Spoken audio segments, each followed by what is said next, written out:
അസ്സലാമു അലൈക്കും വറഹ്മത്തുള്ളാഹി അൽഹംദുലില്ലാ വസ്സലാത്തു വസ്സലാമു അലാ റസൂലില്ലാ വഅലാ ആലിഹി വസ്വഹ്ബിഹി അജ്മഈൻ അമ്മാ ബഅദ്.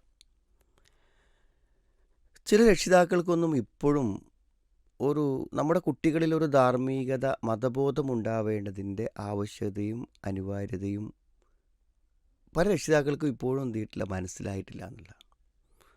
നമ്മളിപ്പോൾ സാധാരണഗതിയിൽ നമ്മുടെ കുട്ടികൾക്ക് ഉപകാരപ്പെടുന്നെങ്കിലും ക്ലാസ്സുകളോ ഏഹ്, അതേപോലെ തന്നെ അവർക്കുള്ള ഉത്ബോധനങ്ങളോ ക്യാമ്പുകളോ, ഇപ്പോൾ നമ്മുടെ നിലവിലുള്ള പ്രോഫ്കോൺ, അതേപോലെ തന്നെ CRA ക്ലാസ്സുകൾ, ഇങ്ങനെയൊക്കെ കുട്ടികൾക്ക് വേണ്ടി നമ്മൾ സംഘടിപ്പിക്കുന്ന കൗമാരപ്രായക്കാർക്കുള്ള പല പ്രോഗ്രാമുകളെക്കുറിച്ചും പറയുമ്പോൾ അതിലൊക്കെ എന്ത് ചെയ്യണം, എൻ്റെ കുട്ടി അതിൽ പങ്കെടുക്കേണ്ടതുണ്ട് എന്ന ബോധത്തോടു കൂടെ അവരെ പറഞ്ഞയക്കാനുള്ളൊരു മാനസികാവസ്ഥയല്ല പലരിലും ഇന്നും കാണുന്നത്. ഈ സംഘാടകർക്ക് വേണ്ടി, ഈ ക്ഷണിക്കുന്നവർക്ക് വേണ്ടി, വിളിക്കുന്നവർക്ക് വേണ്ടി ഒരു ഔദാര്യം എന്ന നിലക്ക് ഞങ്ങൾ വന്നേക്കാം, പറഞ്ഞേക്കാം, പറഞ്ഞു നോക്കാം എന്നൊക്കെ പറയുകയല്ലാതെ അവർ സ്വയം ഒരു താല്പര്യമെടുത്ത് എൻ്റെ കുട്ടി അതിൽ പങ്കെടുത്തിരിക്കണമെന്നൊരു നിർബന്ധ ബുദ്ധി പലർക്കും കാണാതെ പോകുന്നു എന്നുള്ളത് വളരെ സങ്കടകരമാണ്. നമ്മളിവിടെ മനസ്സിലാക്കേണ്ട ഒരു കാര്യം, മനുഷ്യൻ്റെ ഇഹപര ജീവിതങ്ങളുടെ സുരക്ഷിതത്വം എന്നുള്ളത് രണ്ടു കാര്യങ്ങളിലാണ്. അതെന്താണെന്ന് ചോദിച്ചാൽ, ഒന്ന് വിശ്വാസമാണ്, രണ്ടാമത്തേത് സൽപ്രവർത്തനങ്ങളാണ്. വിശ്വാസം കൊണ്ടും സൽപ്രവർത്തനങ്ങളെ കൊണ്ടും മനുഷ്യനുണ്ടാവുന്നത് അവൻ്റെ ഇഹപര ജീവിതത്തിൻ്റെ സുരക്ഷയാണ്. ഇപ്പോൾ വിശ്വാസത്തിൽപ്പെട്ടാണല്ലോ അള്ളാഹുവിനെ കുറിച്ചുള്ള ഭയം എന്നുള്ളത്. അപ്പോൾ ജീവിതത്തിൻ്റെ ഏത് സാഹചര്യങ്ങളും എന്തുതന്നെ ആഗ്രഹങ്ങളും എന്തുതന്നെ സൗഹൃദങ്ങളും സൗകര്യങ്ങളും ഒക്കെ ഉണ്ടെങ്കിലും എന്ത് ചെയ്യണം, അത് ഞാൻ ചെയ്യാൻ പാടില്ലാത്ത കാര്യമാണല്ലോ, അത് അള്ളാഹുവിന് ഇഷ്ടമല്ലല്ലോ, അതെൻ്റെ ഇഹലോകത്തെയും പരലോകത്തെയും ബാധിക്കുമല്ലോ എന്ന ഹൃദയ ഭയം, അദൃശ്യമായി അള്ളാഹുവിനെ കുറിച്ചുള്ള ഒരു മനസ്സിൻ്റെ പേടിയുണ്ടല്ലോ, ആ പേടിക്ക് പ്രതിരോധിക്കാൻ പറ്റുന്ന ധാരാളം കാര്യങ്ങളുണ്ട്. ഇപ്പോൾ നോക്കൂ, നിങ്ങൾ ഈ ഓപ്പറേഷൻ തൂഫാൻ നടന്നുകൊണ്ടിരിക്കുകയാണ്. എന്തെല്ലാം തലത്തിലുള്ള ആളുകളാണ് ഇതിൽ അകപ്പെടുന്നത് നിങ്ങൾ ആലോചിച്ചു. അധ്യാപകന്മാരുണ്ട്, വിദ്യാർത്ഥികളുണ്ട്, സ്ത്രീകളുണ്ട്, കുട്ടികളുണ്ട്.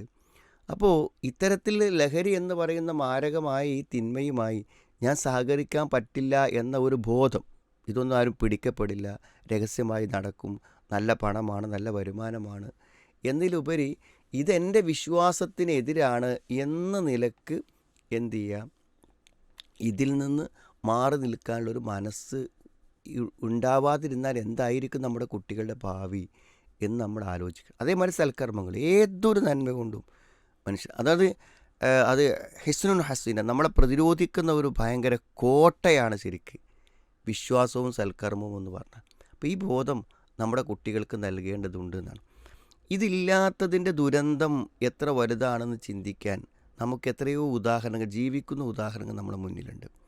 ഇപ്പോൾ നിങ്ങൾ ഒരു കൊച്ചുമകൾ, അതായത് പേരക്കുട്ടി അവളുടെ വല്യപ്പയെ കൊന്ന പിന്നെ ഇതിപ്പോൾ നമ്മൾ വായിച്ചില്ലേ, അതായത് തൻ്റെ പിന്നെ ആൺ സുഹൃത്തുക്കൾക്ക് കൊട്ടേഷൻ കൊടുത്തിട്ട് വീട്ടിൻ്റെ ഉള്ളിലേക്ക് വെന്റിലേറ്റർ വഴി കയറിയിട്ട് അതിക്രൂരമായി കൊലപ്പെടുത്തിയിട്ട് അത് വീഡിയോ കോൾ ചെയ്തിട്ട് അത് ആ കൊലപാതകം ആ പെൺകുട്ടി കണ്ടു എന്ന് പറയുമ്പോൾ എന്താണ് ആ മാനസിക മാറ്റങ്ങൾ നമ്മൾ ആലോചിക്കേണ്ടതുണ്ട്. സത്യത്തിൽ നിങ്ങൾ എത്ര തന്നെ നല്ല ചുറ്റുപാടിലും ആത്മബന്ധത്തിലും സ്നേഹത്തിലുമൊക്കെ മക്കളെ വളർത്തിയാലും ഒരു അവിഹിത കൂട്ടുകെട്ടുണ്ടാകുന്നതോടുകൂടെ ആ കുട്ടി പൂർണ്ണമായും മാതാപിതാക്കളെ നിരാകരിക്കും, മതത്തെ നിരാകരിക്കും, മാതാപിതാക്കളെ നിരാകരിക്കും, ബന്ധങ്ങളെ നിരാകരിക്കും, എല്ലാം നിരാകരിക്കും. അവർക്കൊരു പ്രശ്നമല്ല. കാരണം അവിഹിത ബന്ധങ്ങൾ എന്ന് പറഞ്ഞാൽ അത്രയും ശക്തമാണ്. അവളുടെ ജീവിതം പോലും അവൾക്കൊരു പ്രശ്നമാവാതെ വരുന്നില്ല. അപ്പോൾ നമ്മൾ ഇത്തരം കാര്യങ്ങളെക്കുറിച്ചൊക്കെ കുട്ടികൾക്ക് നേരത്തെ നമ്മൾ അവബോധം നൽകുക എന്നുള്ളത് വളരെ പ്രധാനപ്പെട്ട കാര്യമല്ലേ. അപ്പോൾ നമ്മൾ മതപരമായ ഒരു ബോധം നമ്മുടെ കുട്ടികൾക്ക് നൽകുക എന്നുള്ളത് നാട്ടുകാരുടെ ആവശ്യമായി, പ്രബോധകന്മാരുടെ ആവശ്യമായി, നാട്ടിലുള്ള ഇസ്ലാമിക പ്രവർത്തകന്മാരുടെ ആവശ്യമായിട്ടാണോ നമ്മൾ കാണേണ്ടത്? നമുക്കിതിൻ്റെ ദുരന്തം നമ്മുടെ കൺമുന്നിലേക്ക് വരുന്നത് വരെ കാത്തിരിക്കേണ്ടതുണ്ടോ എന്ന് നമ്മൾ ആലോചിക്കണം. അപ്പോൾ വളരെ നല്ല, അപ്പോൾ നമുക്ക് സ്ഥിരമായിട്ടും നമ്മുടെ കുട്ടികളെ അത്തരം കാര്യങ്ങൾക്ക് വിടാൻ പറ്റില്ലെങ്കിലും വർഷത്തിലൊരിക്കൽ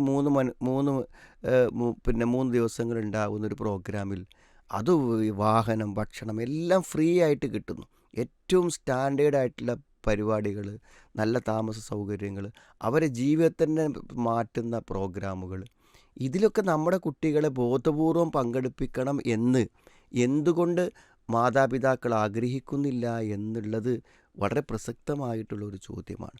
അപ്പോൾ നമ്മുടെ കുട്ടികൾക്ക് ധാർമ്മികത ഒരു കോട്ടയാണ്, ഒരു പ്രതിരോധമാണ്. അല്ലെങ്കിൽ നമ്മുടെ മക്കൾ അവർക്കും നമുക്കും നഷ്ടപ്പെട്ടു പോകുന്നൊരവസ്ഥയുണ്ടാകും എന്ന് മാതാപിതാക്കൾ ശരിയായി മനസ്സിലാക്കേണ്ടതുണ്ട്. അള്ളാഹു അനുഗ്രഹിക്കട്ടെ.